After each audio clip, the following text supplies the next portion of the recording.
Praise the Lord. मैं शिवशंकर तिवारी आज एक और विषय बाइबल से आपके सामने रखना चाहता हूँ।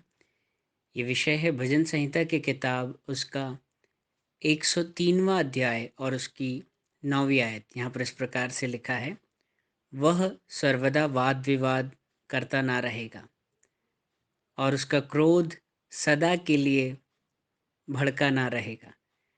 मैं आपका ध्यान आज इसी विषय पर लेकर जाना चाहता हूँ। जैसे यहाँ लिखा है कि उसका क्रोध सदा के लिए भड़का ना रहेगा।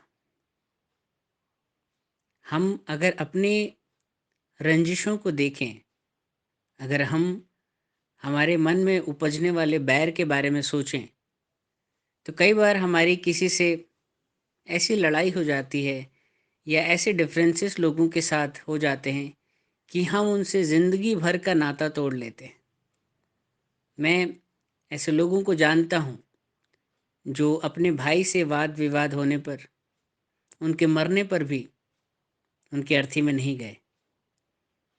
कई बार ऐसा होता है कि झगड़े जो होते हैं वो जीवन भर के लिए हो जाते हैं। एक बार अगर हम किसी से नाराज़ हो गए तो वो नाराज़गी ज़िंदगी भर की हो जाती है। और अगर कोई वाद विवाद हो जाए, कोई डिस्प्यूट हो जाए, तो वो जीवन पर्यंत बना रहता है। लेकिन परमेश्वर का ये स्वभाव नहीं है। वचन हमें बताता है कि वह सर्वदा वाद विवाद करता ना रहेगा। इंसानों के डिस्प्यूट्स चलते होंगे सालों साल, लेकिन परमेश्वर हमेशा वाद विवाद नहीं करता। और साथ ही ऐसा भी लिखा है कि उसका क्रोध सदा के लिए भड़का ना रहेगा, क्योंकि वो प्रेम है। बाइबल में लिखा है कि परमेश्वर प्रेम है। God is love. परमेश्वर कहता है कि मैं तुम्हें दूध पिलाने वाली माँ से भी ज़्यादा प्रेम करता हूँ।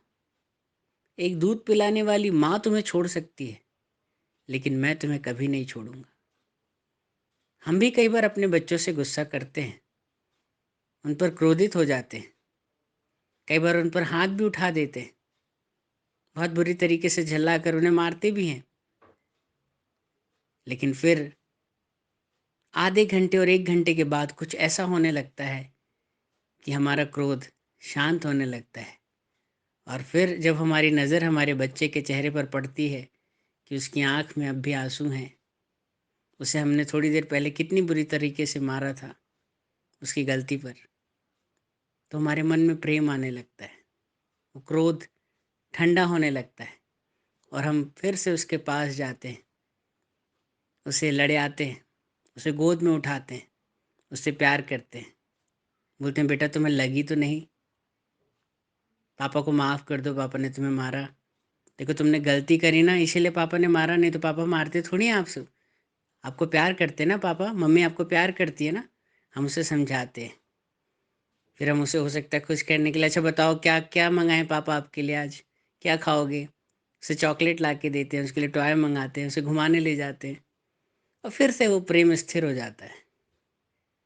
परमेश्वर भी हमसे ऐसा ही वरन इससे भी बढ़कर प्रेम करता है।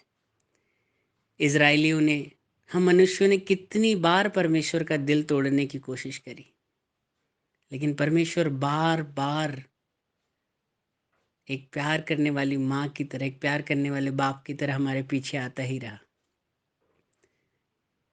बहुत बार हम बुड़बुड़ाए, बहुत बार हमने मरमरिंग करी, परमेश्वर से रूठे, परमेश्वर से दूर भागने की कोशिश करी, लेकिन परमेश्वर ने हमारा साथ कभी नहीं छोड़ा। विश्वास रखिए, आपने प्रभु को नहीं चुना, लेकिन प्रभु ने आपको चुना है।